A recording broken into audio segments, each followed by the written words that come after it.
Video 25 of RYS Academy with Dr. Gary Cohen and semanticmastery.com.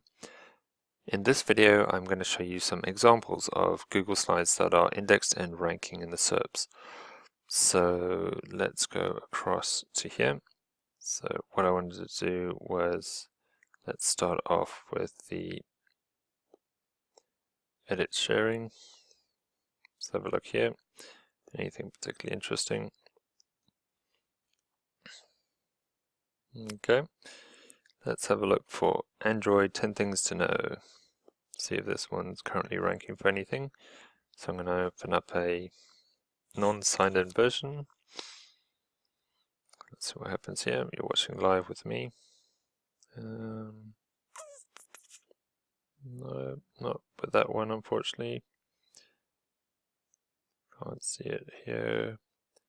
Okay, but let me show you with this one actually. So this was under just the edit version.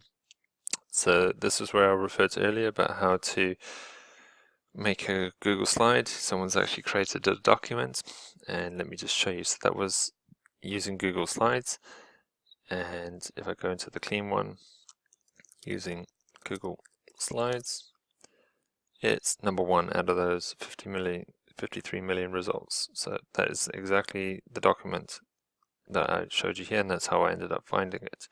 So that's ranking number one for that particular one. So that's just a good example of Google Slides ranking that way. I just find it interesting having a look what else is ranking out there. So we've done this one. I've done the edit version.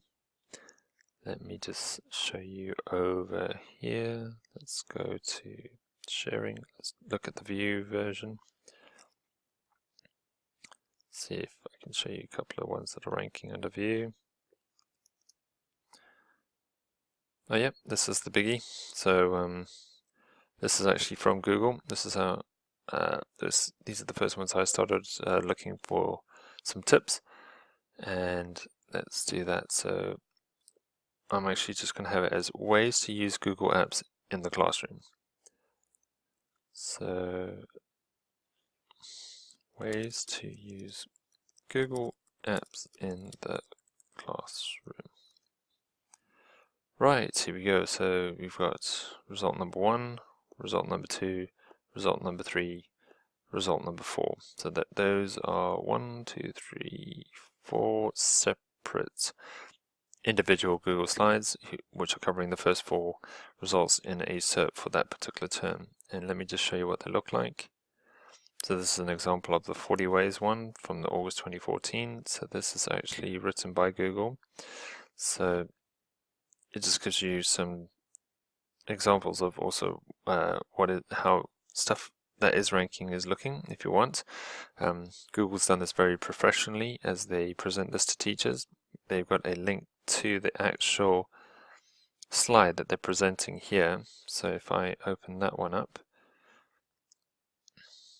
it just goes to the presentation version of the same slide. So what Google has done is on the first slide of their slides and on the edit version, they have the shortened version that goes to the presentation version of the exact same slide again. So that could be a useful tip to do. Yeah, they've got all their graphics built in, nice stuff, and they've got links at different places if you want, like them. You can see that they're talking about forms, but yeah, and they all shorten them with the googly links. So that's another powerful example of what's ranking out there. I think I want to show you that. Then I also had this example here. So interesting ways to use Google Forms in the classroom. Let me just go to a clean browser here, type that in. Yep, so this one. So what happened here was someone actually just created a copy of a document that they wanted to put out there, and that's ranking now number 1 for this particular result, and this is it. So someone's just put their presentation out in Google Drive, and that's ranking now for that particular term. So this is the actual form. So that's another interesting one to do, just to show you these are ranking pretty well. And we've done the view, preview, present, and pub. Let's just have a look if we've got anything interesting. Present. We got the Google Apps again. Yeah, they just dominate with that one. It was easy to find that one. And we'll try the pub. Let's just see if we've got anything in pub. But I'm sure you've already seen the results now. It's pretty easy to get stuff to rank in Google using Google Slides. QR codes in the classroom. That's a published version of a Google slide. Let's paste that in. No, the published version's not ranking on this particular one. That's why I like the present version. Oh, there we go. It's on page 2 for this particular term here. But that's why I do like the present version that I showed you earlier. This kind of guy, it's a much cleaner version than, say, this here, but this ranks too. So either one you can push out there, and your Google slide will get out there and rank for just about anything that you want. So I hope you enjoyed those examples.